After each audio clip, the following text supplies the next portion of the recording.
नमस्कार, आप देख रहे हैं शुभ 24 न्यूज और मैं हूं आपके साथ हिमांशी शर्मा। तो चलिए रुक करते हैं इस वक्त की बड़ी हेडलाइंस पर।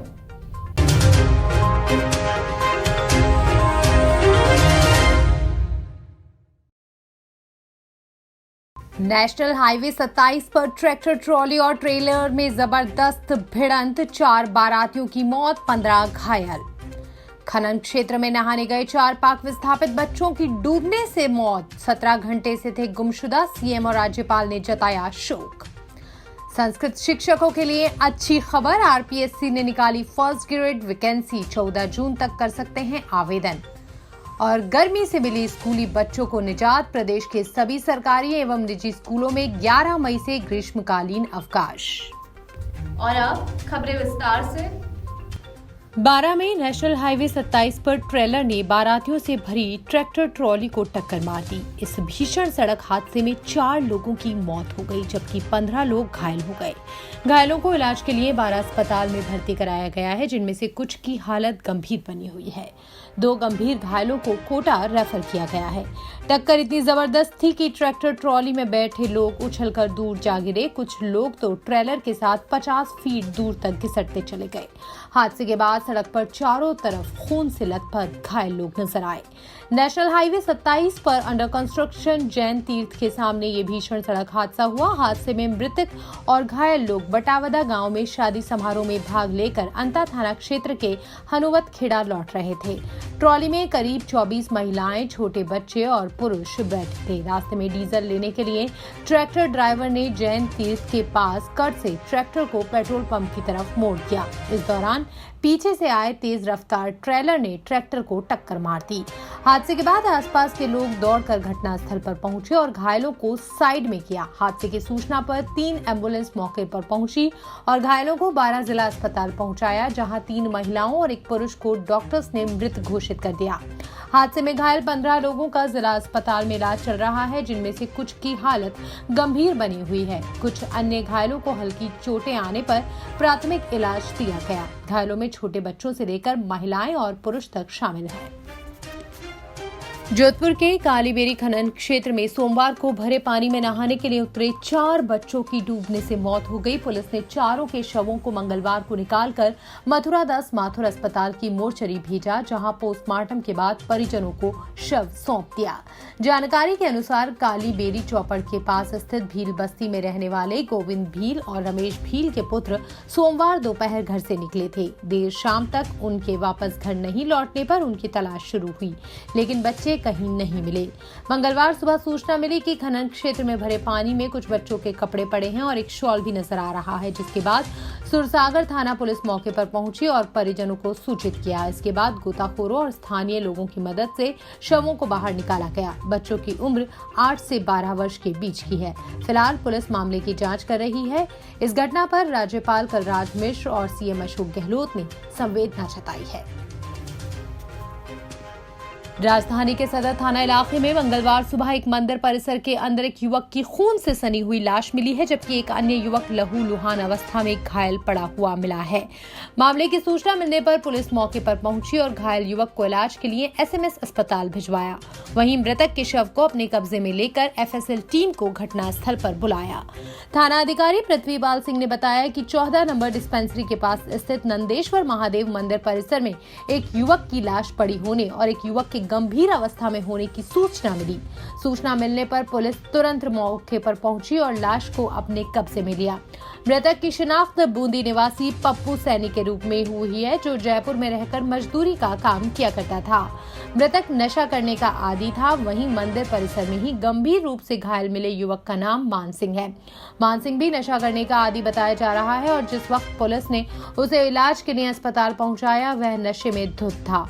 पप्पू सैनी के सिर पर ताबड़तोड़ वार कर उसकी हत्या की गई है। मंदिर परिसर के अंदर ही एक बेंच पर मान सिंह भी घायल अवस्था में मिला है। मृतक और घायल युवक को सोमवार देर रात मंदिर के आसपास टहलते हुए देखा गया है। ऐसे में ये अंदेशा जताया जा रहा है कि दोनों युवक देर रात को मंदिर के अंदर घुसे और वहां पर साथ ही नशा किया। इस दौरान किसी बात को लेकर दोनों के बीच में कोई विवाद हुआ और दोनों में झगड़ा हुआ है, जिसमें पप्पू सैनी की मृत्यु हो गई और वहीं मान सिंह घायल हो गया। फिलहाल पुलिस तमाम बिंदुओं को ध्यान में रखकर जांच कर रही है और घटनास्थल के आसपास लगे हुए सीसीटीवी कैमरों की फुटेज को भी खंगाला जा रहा है।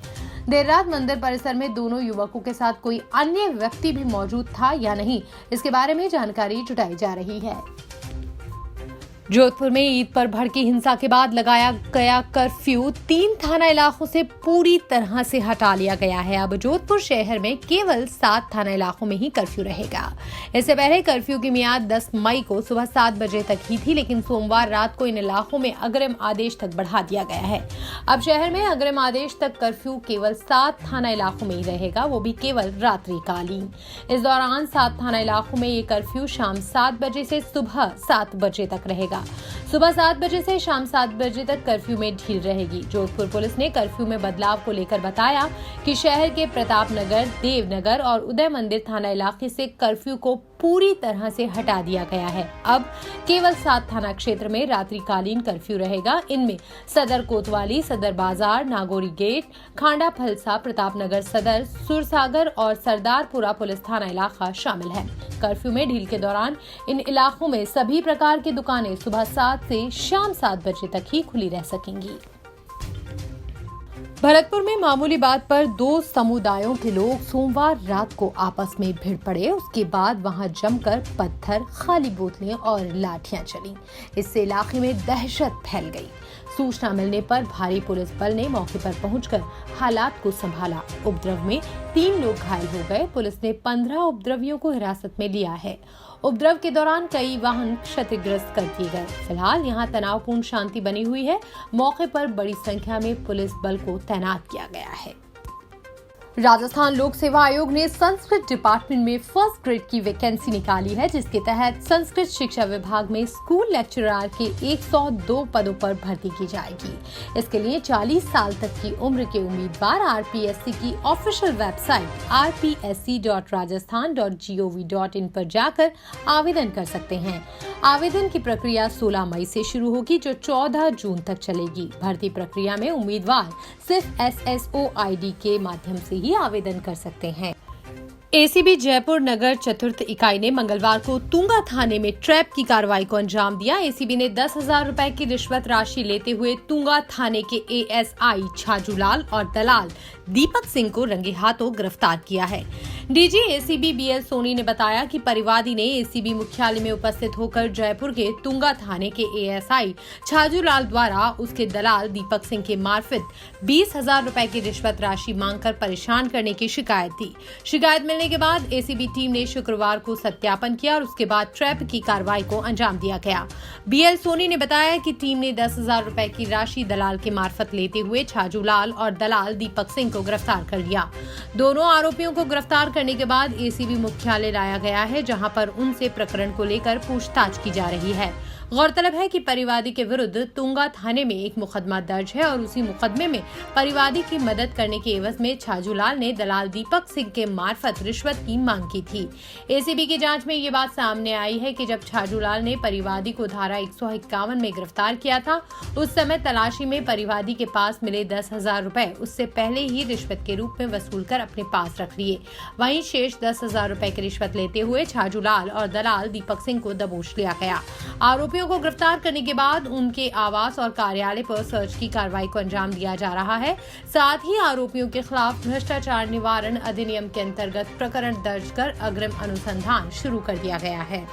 जय श्री ओम बना सेवा समिति राजस्थान द्वारा गोकुलपुरा तेजाजी मंदिर के पास वाटर कूलर लगवाया गया, जिसका उद्घाटन पूर्व कैबिनेट मंत्री राजपाल सिंह शेखावत ने किया। कार्यक्रम के विशिष्ट अतिथि जयपुर नगर निगम के पूर्व चेयरमैन रतन कुमार खडोलिया थे। इस अवसर पर झूठवाड़ा विधानसभा प्रभारी गोवर्धन शर्मा, पूर्व मंडल अध्यक्ष बहादुर सिंह राठौड़, वार्ड 44 पार्षद सुशीला बारी, वार्ड 48 पार्षद प्रतिनिधि शक्ति सिंह मानपुर, वार्ड 47 पार्षद प्रत्याशी शोदानाराम जी कुमावत, पूर्व पार्षद प्रतिनिधि दिलीप सिंह बामना, वार्ड 45 पार्षद प्रत्याशी प्रतिनिधि संपत सिंह जी, भारतीय जनता पार्टी के वरिष्ठ और युवा पदाधिकारी और कार्यकर्ता उपस्थित रहे।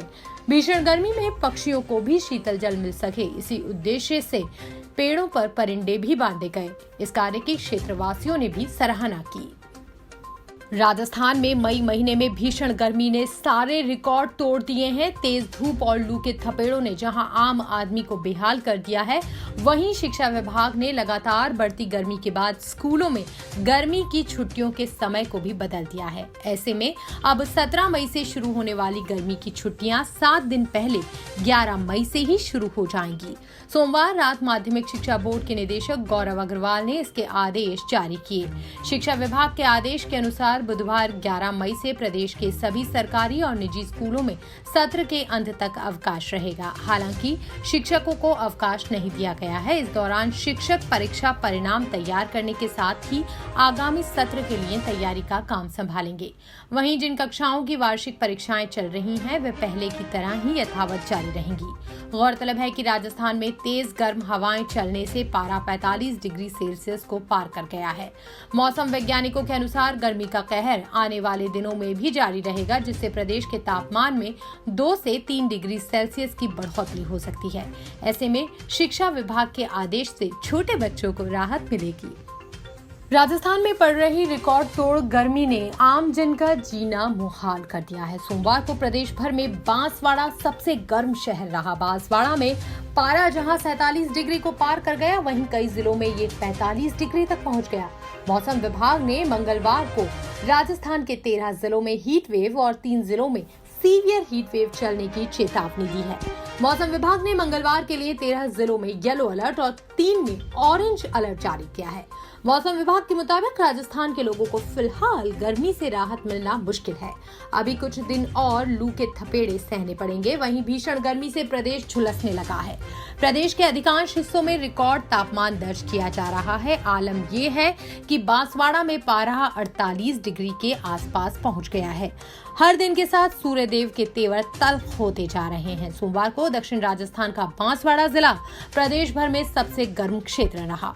बांसवाड़ा में तापमान 47.2 डिग्री सेल्सियस रिकॉर्ड किया गया है। इसके अलावा प्रदेश के अधिकांश हिस्सों में तापमान 45 डिग्री से भी ज्यादा दर्ज किया गया है। आज के लिए बस इतना ही। बने रहिए हमारे साथ शुभ 24 न्यूज पे। नमस्कार।